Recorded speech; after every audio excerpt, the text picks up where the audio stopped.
And by the way, fuck you guys. I was talking about this yesterday.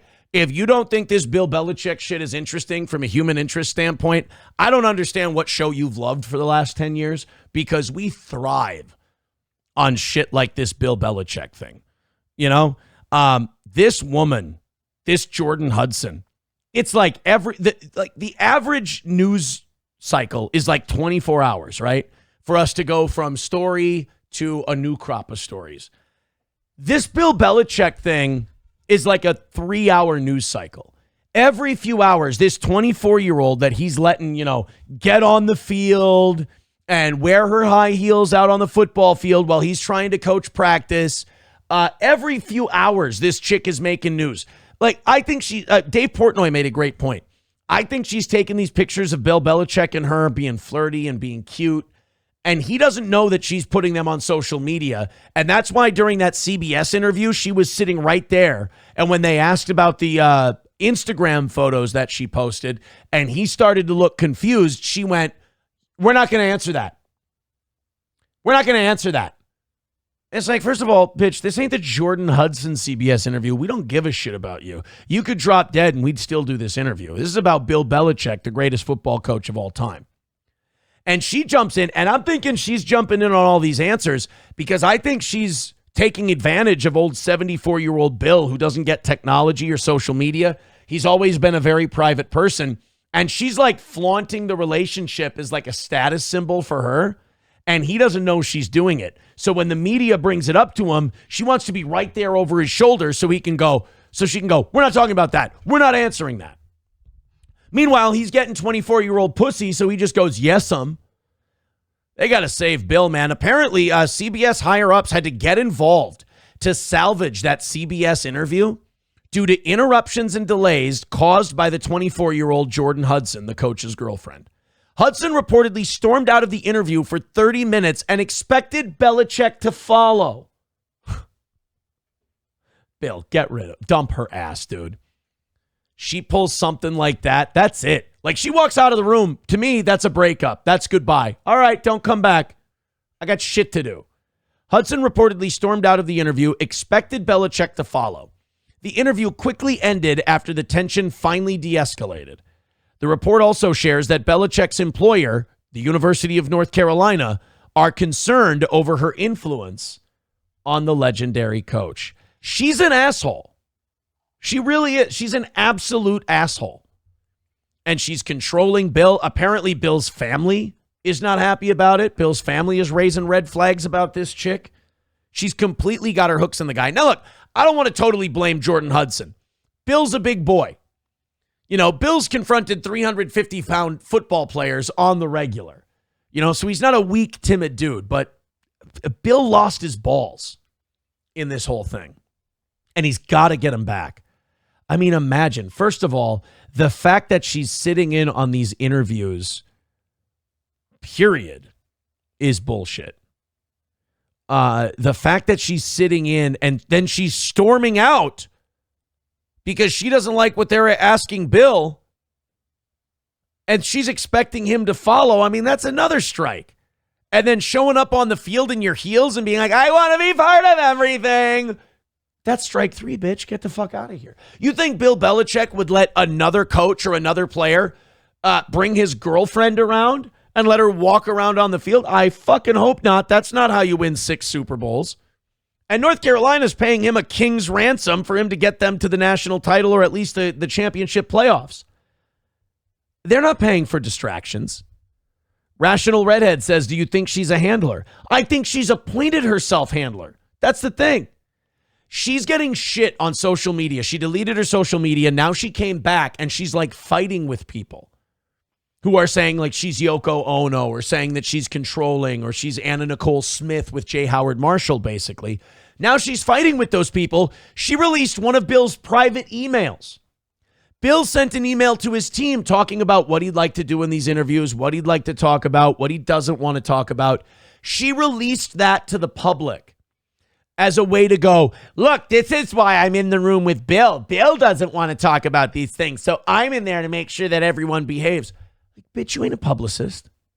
Who the fuck are you? You're like a dance girl from a college somewhere. but she appointed herself like the handler of all things Bill Belichick.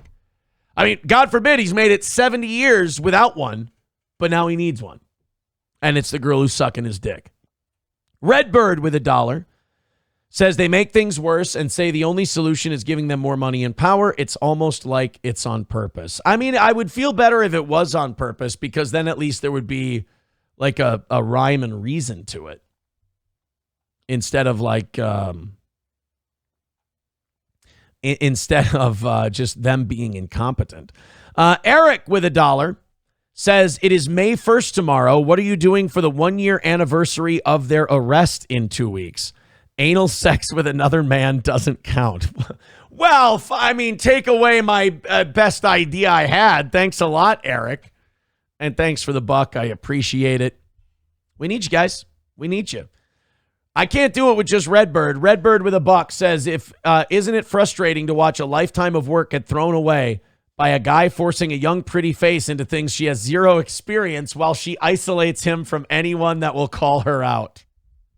Why do you think I'm trying to warn Bill? I know this same thing happened to me and I was pussy struck and retarded. I'm trying to help Bill. For Christ's sake. King Kong Dong with $1 says, I hope Pat McAfee addresses this on Pat McAfee show. Boston Connor won't hold back. I mean, I hope that I hope that Bill's got friends. I hope Bill's got somebody that he still listens to and who will help him out, because he needs it right now. Rational Redhead says, man, I hope she doesn't have access to his bank account. Yikes. Yeah, no shit. I mean, access to that bank account would be a fucking nightmare.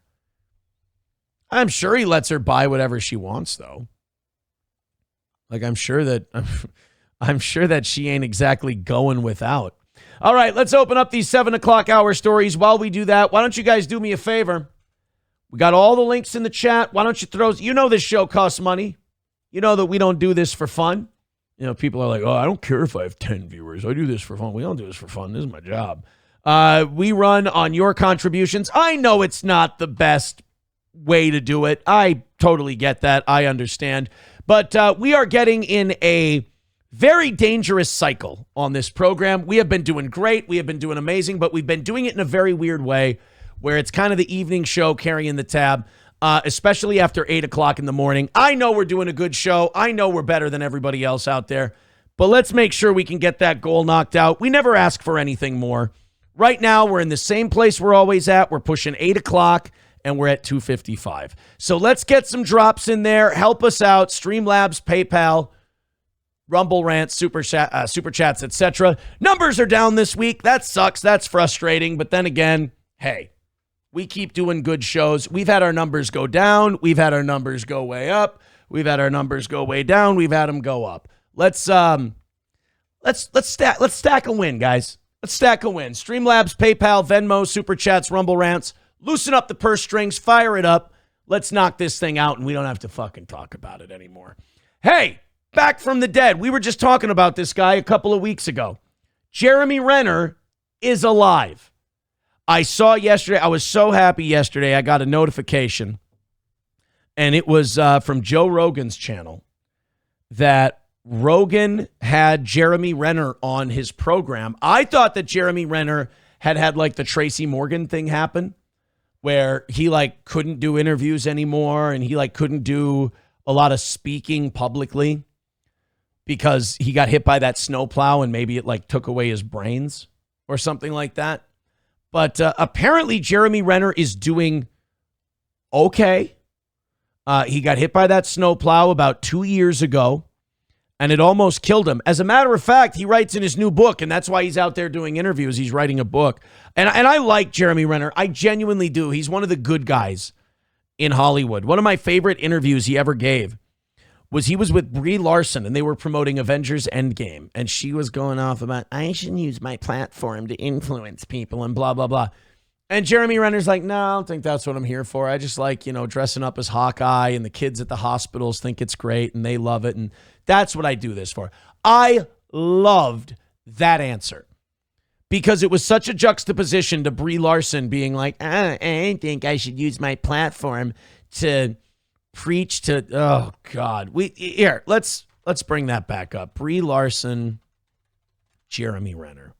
This clip to me, I loved Jeremy Renner during this little interview segment here. I think, you know what? We might have to go to YouTube for this one. Yep. Thank you very much, Mac, for the $5. There we go. Thanks, buddy. He says, thanks, Toe. Thank you, Mac. No, you guys are the ones who keep this alive. You guys are the ones who keep this show alive. We just got to hit that number. We're about $50 behind. This is doable. $250 away. Let's knock out that goal and call it a win for the Toe. Then I don't have to be this for the next 2 hours, which I fucking despise. Let's do Jeremy Renner, Brie Larson. This is my favorite Jeremy Renner clip of all time. Can you watch it as a fan like we watch, or are you too involved? Being the best person. Come with a lot of celebrities. Tell me. Oh, hey, it's Sri Thanadar. He's back. This is him before he was in Congress. Good for him. Ask you, does this position come with a lot of responsibility? Do you look at it that way?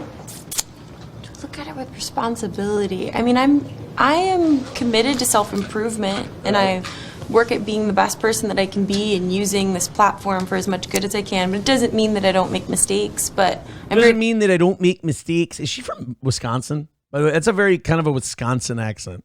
Comfortable with that and allowing myself to learn from those mistakes. Sure. Yeah, I'm pretty. I love that he just looked, because the rumor was that everyone was really annoyed with her on the set, that she gave everybody the ick.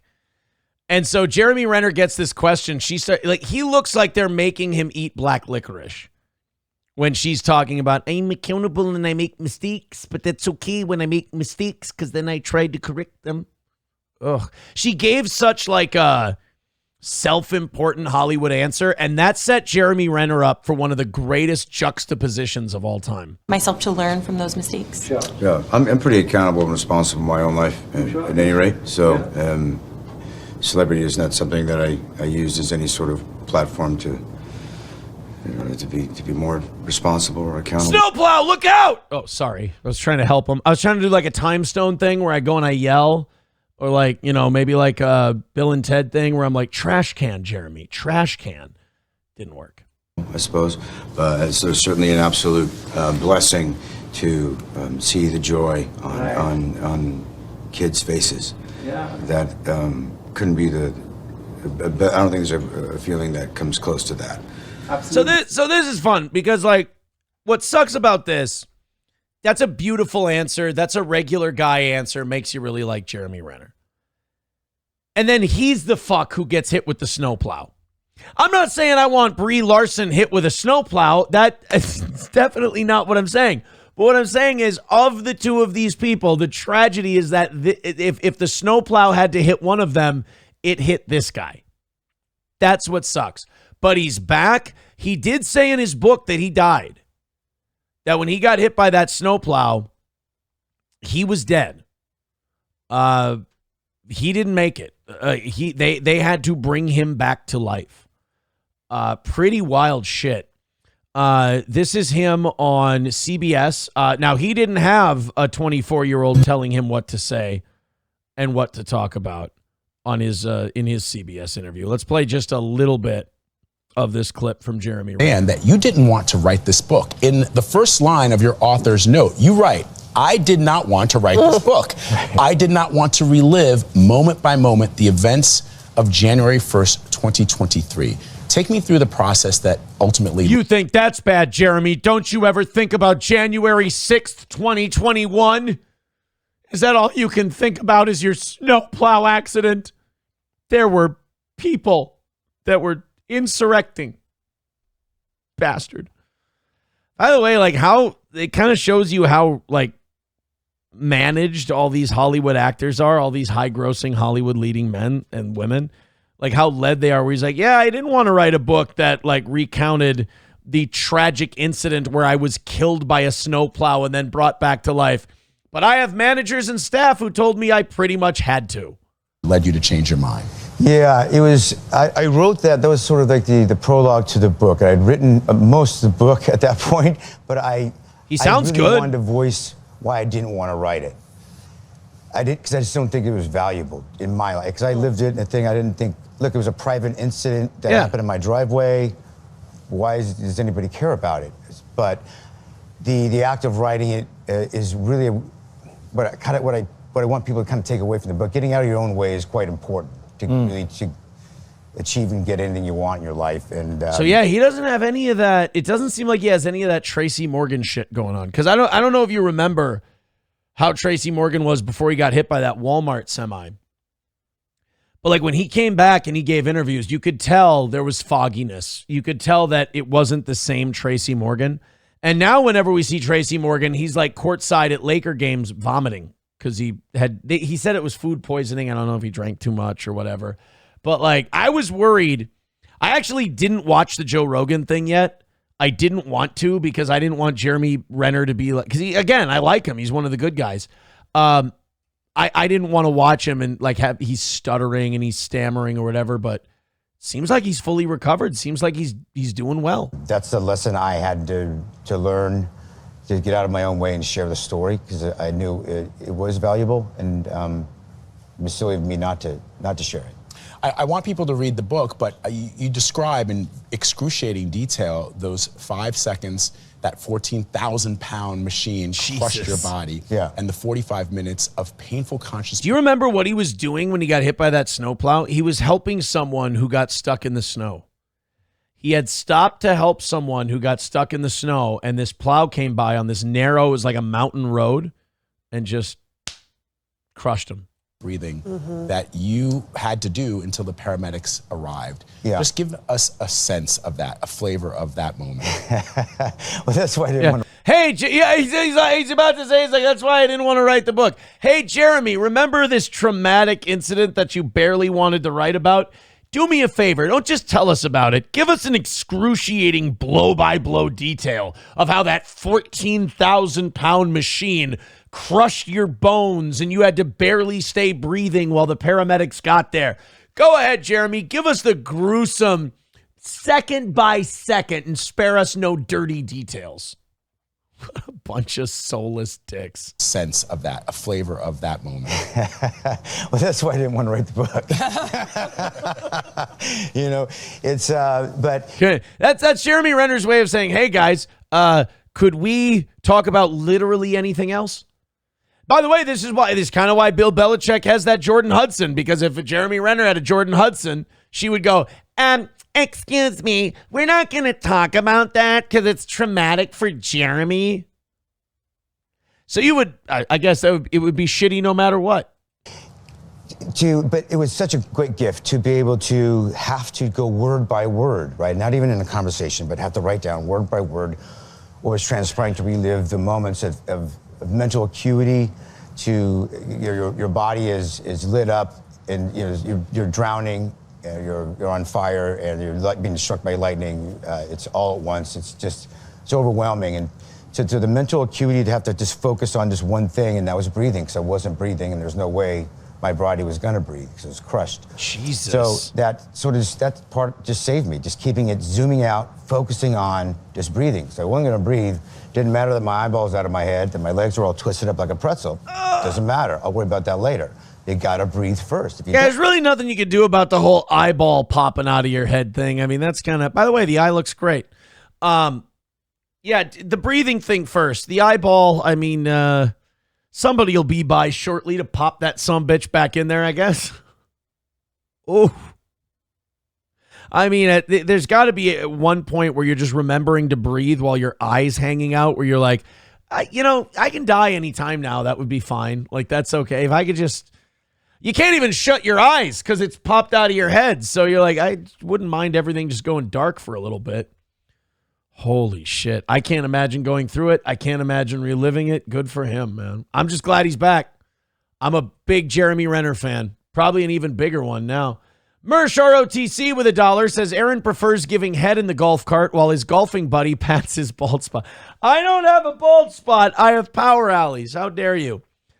Tin Man Taylor with $10 says he got run over by his own snowcat in his driveway, getting his own vehicles out of the snow. Oh, that's what it was. It started rolling towards his nephew, so he tried to get in and stop it. That's what it was. He was trying to stop the machine from hitting his nephew, and it hit him instead. And he got sucked underneath it. Motherfucker, that's awful. Now imagine, you probably feel like shit if you're the nephew, because you're like, the damn thing was coming for me, and now my uncle, I watched him get crushed and split in half and then live through it and to tell the tale, and I was the guy he was trying to help. Honky says in Spicer in 2024, Aaron did a lot of snow and plowing. Oh, my. Wish I would have popped his head out of the socket, his eye out of the socket. King Kong Dong says if Bree dies tomorrow from an accident, it's Aaron's fault. It is so not Aaron's fault if Brie Larson dies in a horrific snowplow accident.